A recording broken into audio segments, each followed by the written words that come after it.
أعوذ بالله من الشيطان الرجيم. بسم الله الرحمن الرحيم.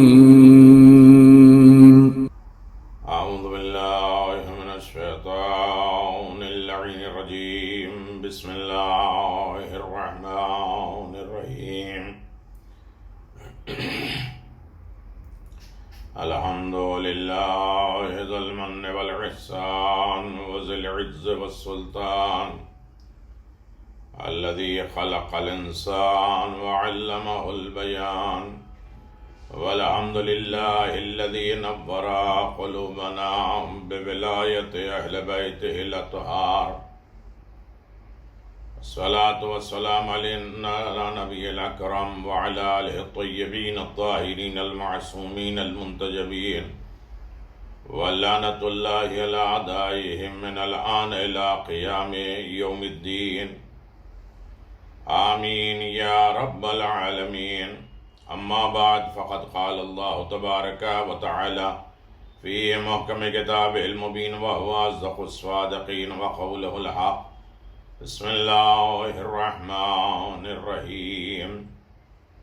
يا أيها الذين آمنوا كتب عليكم الصيام كما كتب على الذين من قبلكم لعلكم تتقون. صدق الله العلي العظيم وصدق رسوله النبي الكريم. سامعین گرامی قدر، عبادت گزاران الہی، خداوند عالم کے مہمان، یقیناً بہت عظیم میزبان ہے جس نے ماہ رمضان کے 3 اشرے، پہلے 10 دن رحمت کے، دوسرے مغفرت کے اور تیسرے عتق من النار، جہنم سے بچنے کا ذریعہ ہے. یہ ہمارے لیے رحمت کے دن چل رہے ہیں. اپنی زندگی کے تمام زحمتیں، تمام مشکلات، پریشانی ہم ان دنوں میں اپنے سے دور کر سکتے ہیں. روایت ہے کہ جناب موسیٰ علیہ السلام کو اللہ نے توریت دی ہے 6 رمضان. دوسری روایت ہے کہ جناب امام رضا علیہ السلام کے ہاتھ پہ بیعت کی گئی اور امام کے نام پہ 201 ہجری میں سکہ جاری ہوا.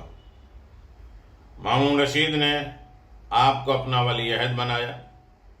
بہت لمبی بات ہے لیکن مناسبت ہے. بات چل رہی تھی 30 روزے اور 30 پیغام. یہ پیغامات الہی عظیم ترین دستور ہے. جو بھی اللہ کا حکم ہے، آرڈر ہے، وہ سب رحمت ہی رحمت ہے. اللہ کے پاس ساری رحمتیں ہیں اور وہ ساری رحمتوں میں ایک رحمت کو دنیا میں نازل کرتا ہے تو آپس کے میل، محبت، مروت، یہ ساری چیزیں کتنی عالی ہو جاتی ہیں. لیکن ہر پیغامات کو ماہ رمضان میں صرف دعا پڑھنا نہیں ہے، اپنے آپ میں انقلاب پیدا کرنا ہے، تبدیلی لانا ہے. ماہ رمضان ایک دستور ہے، قانون ہے، ایک تربیت گاہ ہے. یہ خود سازی کا مہینہ، اپنے آپ کو سجانے اور سنوارنے کا دن ہے. ماہ رمضان میں قرآن، دعا، نماز، سب کا ایفیکٹ ہماری ذات پہ ہونا چاہیے. اس لیے کہ اگر نہیں کریں گے تو ہم اپنے اوپر ظلم کریں گے. ظلم تو نفسی یہی ہے، جو اپنے آپ کو خطاؤں اور غلطیوں سے پاک نہ کر سکے، اپنی طرف متوجہ بھی نہ ہو سکے، اپنے آپ کو گناہگار سمجھ کے توبہ بھی نہ کر سکے، شکر الہی ادا نہ کر سکے، تو اس نے ظلم کر دیا. اور سب کچھ معاف ہوگا، ظلم معاف نہیں ہوگا. تو اللہ تبارک و تعالیٰ کی طرف سے جو پیغامات ہیں، ان پیغامات کو میں آپ کی خدمت میں بیان کر رہا ہوں. اعلان پیغمبر اسلام ہے 6 زینے پر، 6 منزل پر، 6 تقوی پر، تاکہ لعلکم تتقون، شاید اسی طرح تم متقی و پرہیزگار بن جاؤ. 6 ماہ رمضان کے دن پیغمبر اسلام صلی اللہ علیہ وسلم فرماتے ہیں اللهم لا تخذلني فيه لتعرض معصيتك ولا تضربني بالسيئات نقمتك وزحزحني فيه من موجبات سخطك بمنك وأيادك يا منتهى رغبة الراغبين. اللہ اکبر. خدایا اس دن مجھے تیری بارگاہ میں، تیرے دربار میں حضور حاضر ہونا سوء ادب کی وجہ سے ذلیل خوار نہ کرنا. میرے پاس ادب نہیں ہے. تیری بارگاہ میں نماز میں کیسے آیا جاتا ہے، نماز میں کیسے رہا جاتا ہے، کیا تفکر ہوتا کہ تاکہ ہم یہ سمجھ سکیں کہ ہم خدا سے بات کر رہے ہیں. تو اس غلط اور ادب کے خلاف جو ہماری عادتیں اتوار ہو چکی ہیں، اس کی وجہ سے مجھے ذلیل اور خوار نہ کرنا، اور اپنے عذاب کے تازیانے سے عذاب کے تازیانے سے میری خبر نہ لینا. اس دن مجھے ان تمام چیزوں سے دور رکھ جو تیرے غیظ اور غضب کا ذریعہ بن جائے، باعث بن جائے. 6 ماہ رمضان ہے، ہر وہ چیز سے بچے جو خدا کے غضب اور غصے سے محفوظ کر سکے. تیرے احسان کے حق اور ان نعمتوں کے وسیلے سے جسے تو نے مجھے عطا فرمایا. اے وہ خدا جو تمام عقیدت مندوں کی آخری منزل ہے. اللہ اکبر. اگر اس پر غور کیا جائے تو یقیناً بارگاہ رب العزت میں انسان سب سے پہلے یہ سوچ لے کہ اس میں نکات کیا ہیں، اس میں نقطہ کیا ہے. یہ دعا میں جب ہم پڑھیں تو تھوڑی دیر سوچیں کہ اس میں اللہ نے، پیغمبر اسلام نے اللہ تبارک و تعالیٰ کی طرف بلانے کے لیے کیا کیا ذریعے، کیا کیا وسیلے بیان کیے، کیا رحمتیں لائی. مصیبت خدا ذلت آور ہے.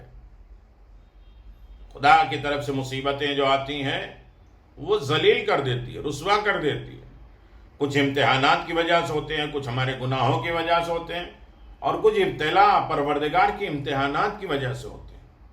اس میں ہمیں شکر کرنا ہے، واویلا نہیں کرنا ہے. یہ ماہ رمضان صبر کا مہینہ ہے، اور صبر کا نتیجہ جنت ہے. جیسا کہ اس کی طاقت کے باعث عزت ہے، اللہ کی طاقت، اللہ کی مدد، اللہ کی نصرت، اللہ کی رحمت ایک عزت ہے، ایک شرف، ایک رحمت ہے. امیر المؤمنین علی بن ابی طالب علیہ السلام فرماتے ہیں: الہی کفا لی عزن ان اکون لک عبدا وکفا بی فخرا ان تکون لی ربا.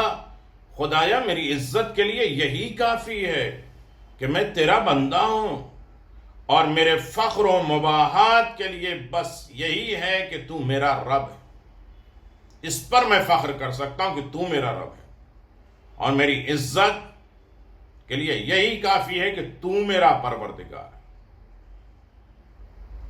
گناہ انسان کی انسانیت کو توڑ دیتا ہے. انسان تو رہتا لیکن اس کے اندر انسانیت اور آدمیت نہیں ہوتی، حیوانیت آ جاتی، روح انسان نکل جاتی، کوتاہیاں اور غلطیاں. اس کا وجودی قدر و قیمت کو درہم برہم کر دیتا ہے. اس کی پاک و پاکیزہ فطرت کو آلودہ کر دیتا ہے، گندا کر دیتا ہے. گناہگار کو خالق اور خلق کے سامنے شرمندہ کر دیتا ہے. خالق کے سامنے بھی، مخلوق کے سامنے بھی انسان شرمندہ ہو جاتا ہے. انسان کو ضمیر کا تازیانہ سہنا پڑتا ہے. ضمیر اسے جھنجھوڑتا رہتا ہے، بیدار کرتا رہتا ہے، مارتا رہتا ہے. دنیا کی ذلت اور آخرت کی رسوائی مقدر بن جاتی ہے. انسان کو شیطان کا غلام، نفس کا مطیع اور ہوس کا پجاری بنا دیتا ہے. کیا گناہ کی ذلت کے لیے اتنے ہی کافی نہیں ہے؟ اتنے عذاب دنیا میں خود اپنی ذات کے اوپر انسان کر لیتا ہے، لاد لیتا ہے. اگر کسی کا ضمیر نہیں مر گیا اور اس کی فطرت آلودہ نہیں ہوئی تو وہ گناہ سے احساس یعنی شرم کرتا ہے، خود کو خدا کی بارگاہ میں شرمندہ اور لوگوں کے سامنے ذلیل محسوس کرتا ہے، اور اس سے بڑھ کر سخت دردناک عذاب اور کیا ہو سکتا ہے کہ اپنے آپ کو ذلیل سمجھنا۔ انتقام الہی، خدا بند عالم کا بدلہ، اللہ تبارک و تعالیٰ کی طرف سے جو انتقام ہوگا، بدلہ لیا جائے گا، سچ ہے۔ اے خدائے منتقم، اے بدلہ لینے والے پروردگار، گناہوں کے دلدل میں پھنس جانا ذلت اور خواری لاتا ہے، معصیت کار ہونا ہمیں تیرے انتقام کا نشانہ بنا ڈالتا ہے، لیکن تو ارحم الراحمین ہے، بہت رحم کرنے والا، مہربان ہے پروردگار۔ تو دیتا ہے تو احسان نہیں جتلاتا، تو جھڑکتا نہیں، تو رسوا اور ذلیل نہیں کرتا۔ تو خدا ہے، تو خالق ہے، پیدا کرنے والا ہے، تو بے نیاز ہے۔ تو اے پروردگار، ہمیں سزا دینے کا محتاج نہیں ہے پروردگار تو، لیکن ہم تیرے لطف، کرم، احسان کے محتاج ہیں پروردگار۔ یہ چھٹی رمضان کی دعا کا مفہوم ہے۔ اگر اس منزل تک ہم پہنچ گئے تو چھٹے زینے تقوی پر پہنچے، چھٹا پیغام ہماری زندگی میں آ گیا، نصیحت، رحمت آ چکی ہے۔ اب آہستہ آہستہ زینہ بلند ہوتا جائے گا اور ہم خدا سے قریب ہوتے جائیں گے۔ ہمیں ہمارے گناہوں کے سبب ذلیل اور خوار نہ کرنا، اپنے انتقام، اپنے بدلے کے تازیانے سے ہماری سرزنش نہ کرنا۔ یہ کیا ہے؟ یہ ہے اللہم لا تخذلنی فیہ لتعرض معصیتک، خدایا اس دن مجھے تیرے بارگاہ میں سوء ادب کی وجہ سے ذلیل خوار نہیں کرنا۔ گناہ اور تقوی میں تفاوت کیا ہے؟ گناہ انسان کو ذلیل اور خوار کر دیتا ہے، لیکن تقوی انسان کو عزیز بنا دیتا ہے، عزت دار بنا دیتا ہے۔ چاہے جتنا آپ پڑھ لکھے ہوں، لمبی چوڑی ڈگری کے مالک ہوں، مال و دولت بھرمار ہو، لیکن اگر گناہ گار ہیں تو ذلیل اور خوار ہیں۔ لیکن اگر بندگی کریں گے تو خدا آپ کی محبت لوگوں کے دلوں میں ڈال دے گا۔ تقوی محبت لاتا ہے، پرہیزگاری محبت لاتی ہے۔ ان الذین آمنوا وعملوا الصالحات سیجعل لهم الرحمن ودا، بے شک جو لوگ ایمان لائے اور نیک عمل انجام دیے بجا لائے، ان کے لیے ان قریب خدائے رحمان لوگوں کے دلوں میں محبت قرار دے دے گا۔ نمبر 2، آج کی دعا میں بالکل مختصر بات ہوتی ہے۔ اتنا ہم ماہ رمضان میں اگر 30، 35، 40 منٹ نہیں دے پائیں گے تو کیا دے پائیں گے؟ جہاں رات عبادت ہے وہاں دن میں بھی بہت سی دعائیں اعمال ہیں۔ نمبر 2، وَلَا تَضْرِبْنِي بِسِيَاطِ نِقَمَتِكَ، اور اپنے عذاب کے کوڑے تازیانے سے میری خبر نہیں لینا۔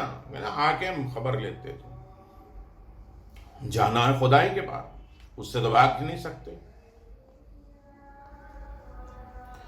یہ سیلاب، یہ سونامی، یہ زلزلہ، یہ گاہے بگاہے آتے رہتے ہیں، یہ مرض، یہ مصیبتیں، یہ تکلیفیں، یہ حادثہ، یہ ظلم و شکار، یہ کیا ہے؟ یہ ایک طریقے سے خدا کے عذاب تازیانے تو ہیں۔ وہ کوڑا مارے گا تو کون برداشت کرے گا؟ صرف امام محمد باقر علیہ السلام نے مسجد نبوی میں صرف ایک رسی تھوڑی سی ہلائی تھی، چاروں طرف زلزلے، موت، فریادیں ہوئی تھیں، زور سے نہیں ہلایا۔ تو خالق، مالک اگر ایک تازیانہ مار دے گا، خبر لے لے گا، تو ہماری تو مشکلات، ہماری دشواریاں بہت سخت ہو جائیں گی۔ اس کے عذاب، اس کے تازیانے کو کون برداشت کر سکتا ہے؟ یہ زلزلہ اور سیلاب خدا کے لشکر ہیں۔ کیوں کہا جاتا ہے قدرتی تباہی، قہر طبیعت؟ یہ قہر ہے، یہ عذاب الہی ہے. کسی پر مقدمہ نہیں کیا جا سکتا، کیس نہیں چلایا جا سکتا، اس لیے کہ یہ باڑھ آ گئی، کسی کو نہیں کہہ سکتے. زلزلہ آیا، کسی کو نہیں کہہ سکتے. یہ وبا پھیلی ہے، کسی کو نہیں کہہ سکتے، کیونکہ یہ خدا کا تعزیانہ ہے. ہماری بیداری اور اس کی طرف متوجہ ہونا توجہ کے لیے یہی کافی ہے. روزانہ کی مصیبتیں، حادثات، تکلیفیں، اونچ نیچ دیکھ کر یہی ہماری توجہ کے لیے کافی ہے کہ ہم اپنے آپ کو بیدار کر لیں، ہوشیار کر لیں. روزانہ کی تبدیلیاں، روزانہ کے مسائل، روزانہ کے رسوائیاں، ذلت، خواری، اب تو مسائل ہیں کہ ہم اس کی طرف توجہ کر لیں، جان لیں کہ کوئی کسی کا نہیں ہے دنیا میں. وَزَحْزِحْنِي فِيهِ مِن مُوجِبَاتِ سَخَطِكَ، اس دن مجھے ان تمام چیزوں سے دور رکھ جو تیرے غضب، غصے کا ذریعہ بن جائے، باعث بن جائے. روایت میں ہے کہ بعض گناہ، کچھ گناہ ایسے ہیں جو خدا کے قہر اور اس کے غیظ اور غضب کو بھڑکا دیتے ہیں، اور اس وقت خدا اپنی عزت و جلالت کی قسم کھا کے کہتا ہے کہ تجھے ہرگز نہیں بخشوں گا. باوجود خدا ارحم الراحمین ہے، لیکن خدا کو اگر غیظ اور غضب آ گیا، ورنہ ہر طرف اس کی رحمت ہی رحمت ہے، لیکن اس کے قہر کو، اس کے عذاب کو، اس کی سختیاں کو، اس کے تعزیانے کو کوئی برداشت نہیں کر سکتا. بِمَنِّكَ وَعَیَادِكَ، تیرے احسان کے حق اور ان نعمتوں کے وسیلے سے جسے تو نے مجھے عطا فرمایا ہے. مجھے معاف کر دے، درگزر کر دے، میرا انتقام نہ لے، میرا بدلہ نہ لے. پانچویں چیز، یا منتہا رغبت الراغبین، اے وہ خدا جو تمام عقیدت مندوں کی آخری منزل ہے. بندہ کہاں جائے گا؟ خدا کے علاوہ کوئی راستہ نہیں. ہمارے سارے راستے بلاک ہو جائیں گے. اسی لیے وہ جلدی عذاب میں نہیں کرتا کہ بندہ تو آئے گا میرے پاس. سزا دینے میں وہ جلدی کرتا ہے جو یہ ڈرتا ہے کہیں مجرم ہم سے بھاگ نہ جائے. ہم کہاں بھاگ جائیں گے؟ موت کی سختیاں، قبر کے حالات، برزخ، حساب کتاب، پولیس رات، ہر مسائل، پریشانیاں، دشواریاں، سب کچھ اسی کے حاضر ناظر ہے. پھر فیصلہ اسی کے ہاتھ میں. یہ دعا سب بھول جائیں، لیکن یہ پیغام 30 روزے 30 پیغام کو ضرور یاد رکھیں، دوسروں تک پہنچیں. دعا کا پیغام گناہ، ذلت اور خواری کا سبب ہے. یہ یاد رکھیں، گناہ ہمیشہ رسوا اور ذلیل کرتا ہے. خدا کے غیظ اور غضب اور اس کے انتقام اور بدلے کی دوری کی کوشش کرتے رہنا، خدا کا اپنے بندوں کا مشتاق ہونا. میرا بندہ میری طرف آ جائے، میں نے پیدا کیا، میرا رہے، شیطان کا نہ رہے، اپنے نفس کا نہ رہے، تو میرا ہے، میری طرف آ جا. نوح کے زمانے میں تمام لوگوں کو غرق کرنے کے بعد، عذاب دینے کے بعد بھی وہ کہتا رہا کہ وہ میرے بندے تھے، جیسے بھی تھے میرے تھے. اب اس میں اہم ترین پیغام یہ ہے کہ ہر ایک گناہ اپنے آپ میں خدا کے غضب اور اس کے عذاب کا باعث اور سبب ہے. امام کاظم علیہ السلام فرماتے ہیں کہ ہر شب، ہر رات اور دن خدا کی جانب سے ایک ملک آواز دیتا ہے، ایک فرشتہ آواز دیتا ہے دن اور رات، اے خدا کے بندو، خدا کی نافرمانی سے باز آ جاؤ، خدا کی مخالفت سے رک جاؤ. اگر چرنے والے، گھاس کھانے والے حیوانات اور دودھ پینے والے بچے اور بوڑھے جن کی کمر جھک گئی ہے کا خیال نہ ہوتا تو تم پر اس قدر دردناک عذاب نازل کیا جاتا ہے کہ جس میں پھنس کر تم بھوسا بن جاتے. امام کہتے ہیں آج دیکھیے یہ وبا جو ہے پھیلی ہوئی ہے، اس میں نقصان صرف انسانوں کا ہے. باقی جانور تمام چیزیں بالکل آزاد ہیں، کھلے عام، ہر مخلوق خوش ہے، نہیں خوش ہے انسان. یہ اس بات کی دلیل ہے کہ فرشتہ آواز دیتا ہے خدا کے بندو خدا کی نافرمانی سے بچ جاؤ. اگر یہ جانور، حیوانات اور دودھ پینے والے بچے اور بوڑھے اور خمیدہ کمر جھکے ہوئے کا خیال نہ ہوتا تو اللہ اس طریقے سے دردناک عذاب نازل کر دیتا جس میں کاسف معقول چبائے ہوئے بھوسے کی طرح لوگ ہو جاتے. اللہ اکبر. یہ ہے اللہ تبارک و تعالیٰ کا عذاب. لہذا ہر عالم میں خدا کے عذاب سے ہمیں بچنا ہے. ماہ رمضان میں جو قرآن مجید ہم پڑھتے ہیں، چھٹا پارہ آج ختم ہو گیا، خوشیاں جشن ہیں. یقیناً الحمدللہ پڑھنے کی توفیق ملی، لیکن پڑھیں تو سمجھیں. اس قرات میں کوئی فائدہ نہیں، امیر المومنین کہتے ہیں اس تلاوت میں کوئی فائدہ نہیں جس میں تدبر تفکر نہ ہو. تم آیات قرآن پڑھتے ہو، غور نہیں کرتے، کیا تمہارے دلوں میں تالے لگ گئے؟ چھٹا پارہ بہار القرآن، اس میں 2 حصے ہیں. ایک سورہ نساء کا باقی حصہ، نمبر 2 سورہ مائدہ کی شروعات ہے. پہلا حصہ سورہ نساء کے باقی چیزوں میں 4 باتیں ہیں. غیبت کس کی کر دی جائے؟ جو مظلوم ہے. زبانی بلند کرنے کی اجازت ہے. جو مظلوم ہے ظلم کے داستان بیان کرنے کی اجازت ہے انہیں. یہودی کی مذمت ہے، نصارہ کی مذمت ہے، میراث کے سلسلے میں گفتگو ہے. مظلوم کے لیے زبانی بلند کرنا اور ظلم کو بیان کرنا ایسے علماء کی استثنائی مواد میں سے بھی بیان کیا گیا ہے. یہودی کی مذمت، برائی یہودیوں کی، انہوں نے حضرت عیسیٰ علیہ السلام کو قتل کرنے کی کوشش کی، مگر اللہ تعالیٰ نے حضرت عیسیٰ علیہ السلام کی حفاظت فرمائی. نصارہ کی مذمت، یہ لوگ حضرت عیسیٰ علیہ السلام کے بارے میں غلو کرتے ہیں، اللہ کا بیٹا کہتے ہیں، شکار ہو گئے، عقیدہ تثلیت کے حامل ہو گئے کہ اللہ اور اللہ کا بیٹا.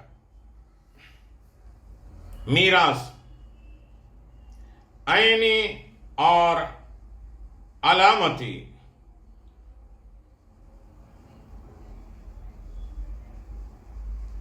عینی اور علامتی بہنوں کے حصے ذکر ہے. ایک بیٹی کو آدھا اور اس سے زیادہ کو 2/3 حصہ.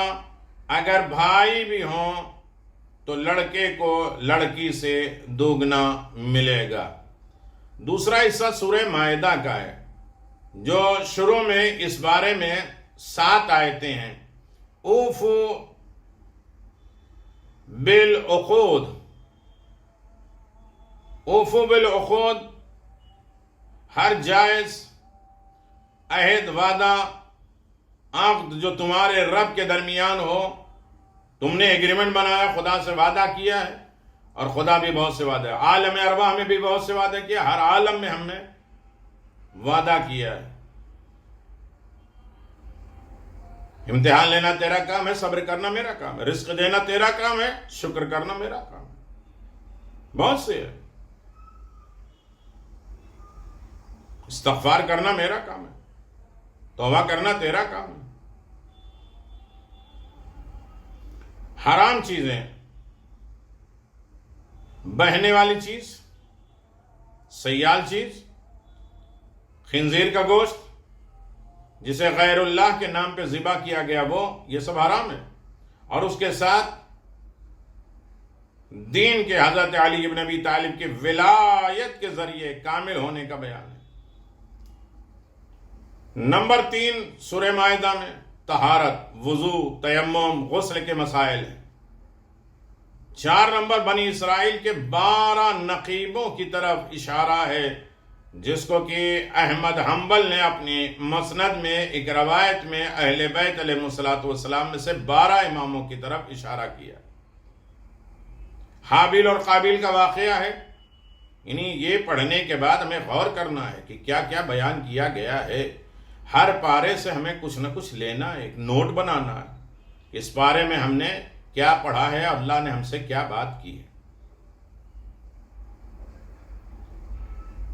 اللہ رسول اور حالت رکوع میں زکوٰۃ دینے والے کی ولایت بیان کیا گیا ہے، جس کے بارے میں مختلف مفسرین، قرآن کے مفسرین نے، شیعہ سنی نے کہا کہ اس کے مصداق صرف علی ابن ابی طالب، اور اس کے علاوہ رسول اکرم صلی اللہ علیہ وسلم کو حضرت علی ابن ابی طالب کی ولایت کا اعلان کرنے کا حکم ہے۔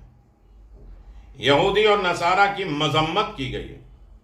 یہ لوگ خود کو اللہ تعالیٰ کا بیٹا کہتے ہیں، حالانکہ ان پر اللہ تعالیٰ کا عذاب بھی آتا ہے۔ نبی علیہ السلام کو ان کی طرف سے جو سرکشیاں ہوتی ہیں اور ان پر تسلی دی جاتی ہیں، مسلمانوں کو ان سے دوستی کرنے سے منع فرمایا گیا ہے۔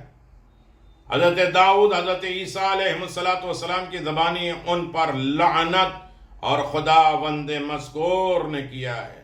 پھر آخر میں بتایا گیا کہ یہودی مسلمانوں کے خطرناک دشمن ہیں اور نصارہ دوست ہیں۔ یہ وہ پیغام ہے جسے چھٹے پارے میں پروردگار نے ہمیں دیا ہے، عنایت کیا ہے۔ لہذا قرآن پڑھتے پڑھتے ہم اس پیغامات کو بھی تلاش کرتے رہیں جو ہمارے لیے باعث رحمت ہے۔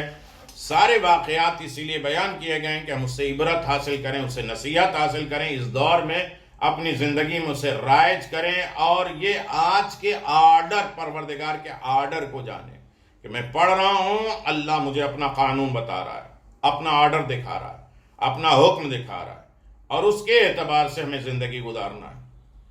خداوند عالم ہم سب کو ایسا روزہ رکھنے کی توفیق فرما جس میں پیٹ بھی روزہ ہو، جسم بھی روزہ ہو، دل بھی روزہ ہو۔ رضا الہی کے لیے ہمیں ساری چیزیں ترک کر دینا ہے، جس طرح منہ میں پانی آنے کے بعد ہم گلے میں نہیں اتارتے کہ خدا کو نہیں پسند ہے، اسی طرح بہت سی چیزیں، کسی کو رسوا کرنا، کسی کو ذلیل کرنا، کسی کو حقیر ماننا، کسی کے اوپر ظلم کرنا، یہ سب ناراضگی پروردگار ہے۔ اور اس طریقے سے اگر انسان ناراضگی پروردگار کرے گا تو ہر مشکلات میں پھنسا رہے گا، کبھی وہ مشکلات سے نکلے گا ہی نہیں۔ اپنا خیال رکھیے، روزہ رکھے ہیں یا نہیں رکھے، بیماری کی وجہ سے بہت سے لوگوں کے اوپر روزہ نہیں ہے، لیکن پھر بھی اس مہینے کا ادب و احترام تو ہے۔ نافرمانی کسی طرح ہم نہیں کر سکتے، خدا کی مخالفت کسی طرح نہیں کر سکتے۔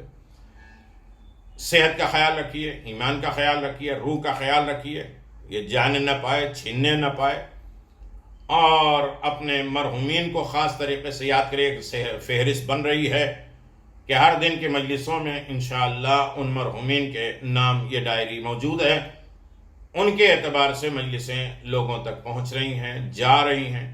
آپ بھی اپنے مرحومین کے نام لکھا دیئے تاکہ کم از کم 1800-1900 لوگ اس کی طرف فاتحہ پڑھ سکیں، دعا کر سکیں، اور مریضوں کے لیے دعا، ان کے گھر والوں کے حفظ و امان کے لیے دعا کرا سکیں۔ روزی و برکت کے لیے اپنے آپ کو محفوظ رکھیے، زیارت معصومین کے لیے تڑپ رکھیے، گھروں میں اور اپنی طرف سے مجلسوں کا اہتمام کریے۔